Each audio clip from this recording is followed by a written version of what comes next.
Amém, meus irmãos, que Deus os abençoe em nome de Jesus, passando aqui com mais uma palavra do Evangelho.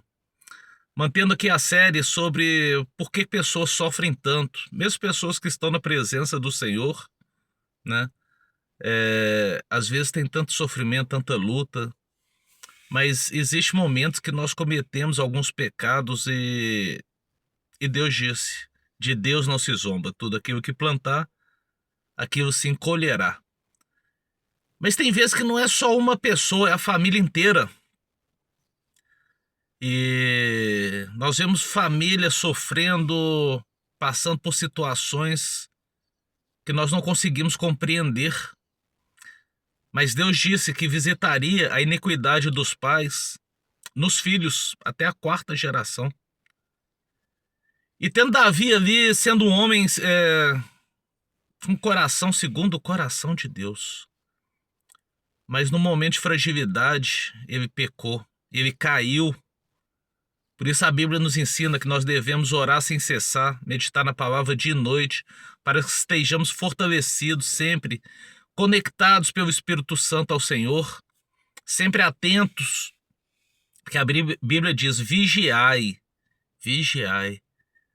O vosso inimigo, ele nos ronda o dia inteiro. A Bíblia diz que Deus mostrou ao profeta Ananias, deu a ele uma visão sobre o sumo sacerdote Josué, e ao seu derredor estava Satanás, aguardando apenas uma única oportunidade para acusá-lo.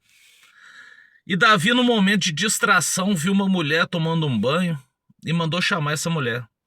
Os seus serviçais disseram, essa é Betseba, esposa do seu soldado Urias. Mas ele não se importou com isso.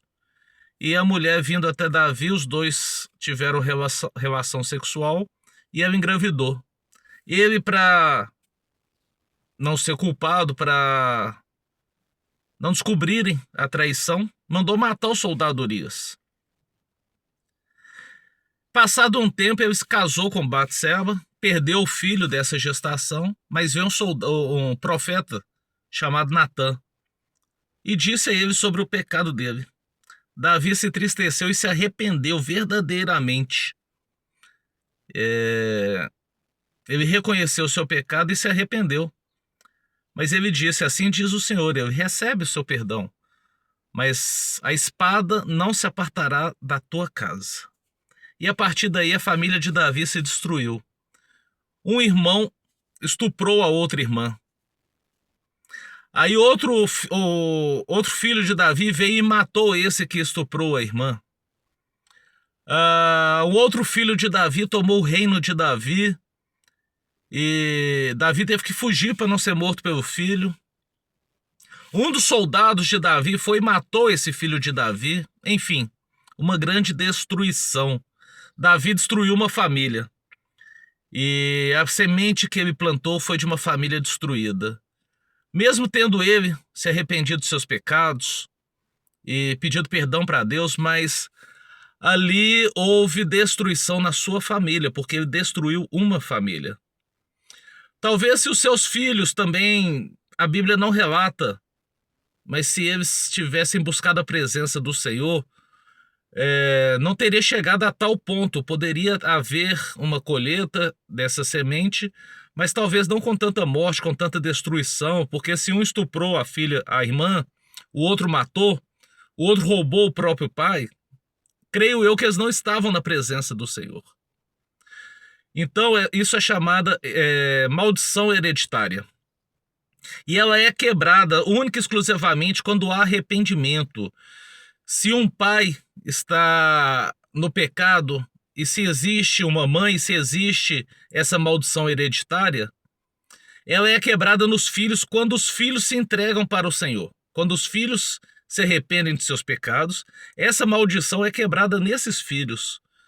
Mas aqueles que cometeram o pecado, que são os pais, e os outros filhos que não se entregaram, eles vão colher dessa semente. Amém?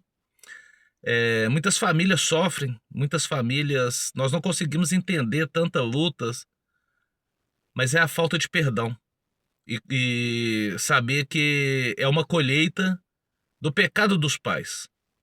Mas os filhos, sim, quando se arrependerem, será quebrada essa maldição e não passada para a próxima geração. Ali se encerra esse ciclo. Amém? Que nós possamos reconhecer o Senhor como único e possível Senhor e Salvador. Jesus morreu por nós para nos livrar da morte eterna. Mas os frutos dos nossos erros, dos nossos pecados, nós temos que colher. Se uma pessoa mata alguém na rua e se arrepende e pede perdão, ela continua indo para a cadeia. Ela não vai deixar de ir para a cadeia, ela vai ter que pagar. E assim também é o mundo espiritual. Mas o Senhor, ele nos resgata da morte eterna, do inferno, e nos leva para a vida eterna ao lado do Senhor. Mas os frutos dos nossos pecados, sim, nós vamos colher. Amém?